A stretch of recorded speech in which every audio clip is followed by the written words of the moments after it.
Howdy! Welcome to Moonlight Less Than Moonlight. I'm Justin, and today we'll be talking about torrin greathouses. I was looking for Dick, and all I got was this lousy poem, which was published in University of Massachusetts Boston's Breakwater Review, and was the winner of its 2018 Pesseroff Prize.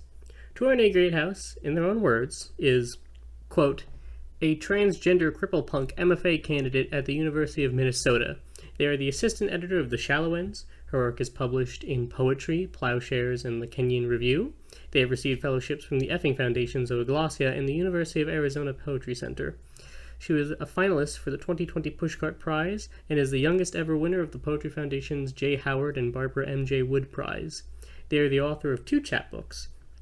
There's A Case That I Am, Damaged Goods 2017, and Boy Girl Ghost, Tar Chapbook Series 2018, and her debut collection, Wound from the Mouth of a Wound, is forthcoming from Milkweed Editions in December 2020. End quote. As usual, links to the poet's site, this week's poem, and any other sources are in the description below. A quick content warning for transphobic language in the poem, and now, I'll wait here while you click to it. Welcome back. Now, let's take a look at this together. You're probably familiar with the format of the title, since it's a very old joke. I was actually surprised to learn how old, honestly. It can be traced back to at least 70 CE. It was engraved on trinkets that were sold in what is now called London. We wanted to think of the speaker as a tourist then, a visitor to a space only to get a flavor of its foreignness. And we also want to think of the fact that this phrase, like an ancient Londinium, is generally intentionally shared. It gets people to ask questions about the trip, it's a bit of a ha-ha, and it sets up a lighthearted and lightly dismissive tone. If you want to understand the tone that I'm thinking of, it's helpful to know some Dinesh Smith, since Greathouse herself indicates that this is after their style. Instead of giving you Smith's entire bio, though, here's a clip from the opening of their poem, Dinosaurs in the Hood. Let's make a movie called Dinosaurs in the Hood. Jurassic Park meets Friday meets The Pursuit of Happiness.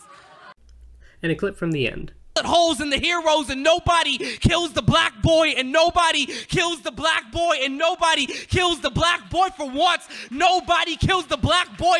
I don't think the internally conflicting tone needs clarification, but I definitely recommend listening to the rest of it.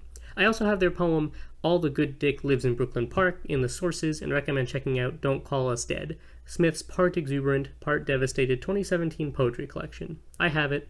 It's great. Now, I'm going to propose an idea which you might disagree with, but which I think is an interesting light by which to read Greathouse's poem. I was looking for Dick, and all I got was this lousy poem is a Bildungsroman. If you heard the term passingly in some English class, you probably know that it's a kind of coming-of-age story, and have probably read one or two. Think To Kill a Mockingbird. Now, defining Bildungsroman is, let's say I'm not wading into that. If you read the Tobias Booth survey of the term, linked in the description, you'll see how contentious it is. However, I'm stealing Booth's definition, which translated Bildung as development, in order to, quote, highlight the intimate connection between personal and historical change, end quote. In essence, the protagonist is forced into an arc of personal development which leads them towards finding a home within an equally changing history and society. The reason I mention all this is because the speaker makes us focus on their relationship to themselves and to their social space. They're other-defined, with the phone telling them where they live and the headless men whispering me a new set of names. In contrast to the title, which suggests the choice of buying and wearing a novelty t-shirt that tells a story, the poem establishes the speaker as someone who, to some extent, is forced into a certain way of wearing themselves. The transphobic slurs the speaker is named remove the speaker's autonomy over their identity, and concludes in the ultimate forced identity of victim, tying together language and action, speech and personhood. So we have the process by which the speaker is dissociated from their space. It's after this that we encounter the moment of crisis for the speaker, a miscommunication over the word sissy. The speaker thinks of the Greek myth of Sisyphus, who is doomed by the gods to roll a boulder uphill for all eternity. This is a moment seemingly where they belong. No one wants to be here, rolling our boulder bodies, again and again and again and again, to the mouth of another damp and willing cave. I think this is a feeling that anyone who's used a dating app understands, this shared experience of seemingly fruitless pursuit for something as unpleasant sounding, in the abstract, as a damp and willing cave. What's worth noting is, 1, the word boulder bodies. The idea that our bodies are like Sisyphus's boulder essentially positions them as something which we are tasked to endlessly toil at instead of things which we merely possess. It's a great summation of the idea that gender is socially constructed. We perform it like we would roll a boulder uphill, as opposed to merely possessing a gender. The second thing worth noting is it's hard to imagine someone who's been called a femboy or a dick girl mistaking sissy for Sisyphus. While possible, it's important to know that sissy is a very old pejorative for effeminate men, or more specifically, people who present as male and behave in ways assumed to be feminine.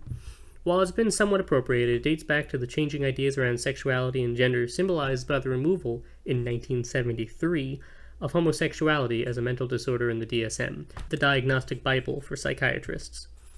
In the following DSM, DSM-3, they included gender identity disorder in childhood instead. From what I could find, the moniker Sissy Boy Syndrome would be popularized by the psychiatrist Richard Green, who published The Sissy Boy Syndrome and the Development of Homosexuality in 1987. Gender identity disorder in childhood would eventually be removed itself, with the most recent DSM instead using the term gender dysphoria. Obviously, this is a very intricate history that I'm not doing justice to, definitely check my sources, but the main point is that sissy is an old slur that traces back to the historical idea that identity is something to be scrutinized and controlled by medicine.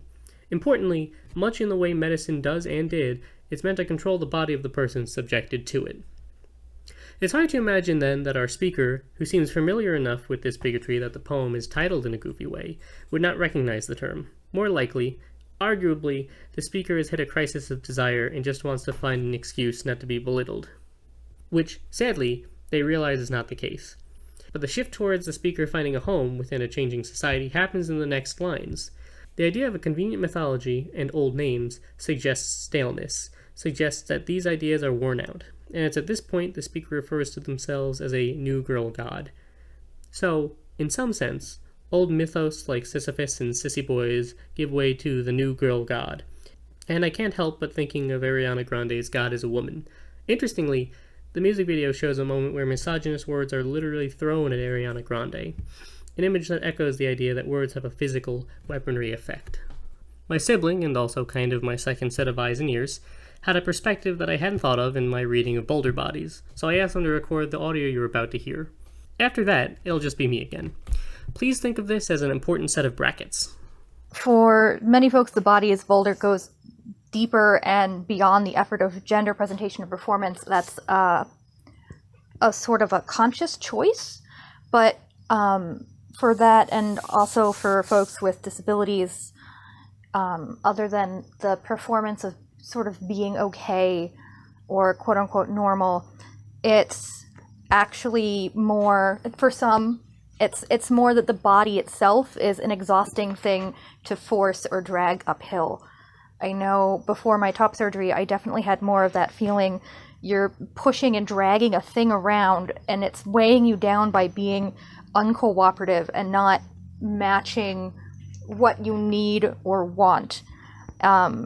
It's something that friends with other disabilities and I, and even my spouse who has some significant spine issues, we've all talked about the idea that you're supposed to treat your body well, and there's a lot of philosophy out there that says that you need to be particularly good to your body if it's not being good to you, but it's hard to want to be good to your body when it's constantly working against you. And so I've definitely felt a sort of Sisyphus feeling with the brain injury, and I know other friends have with some of their disabilities as well.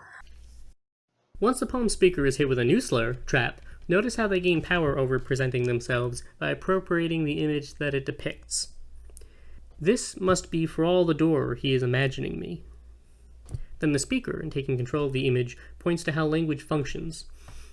By naming a thing, he can make it swing open.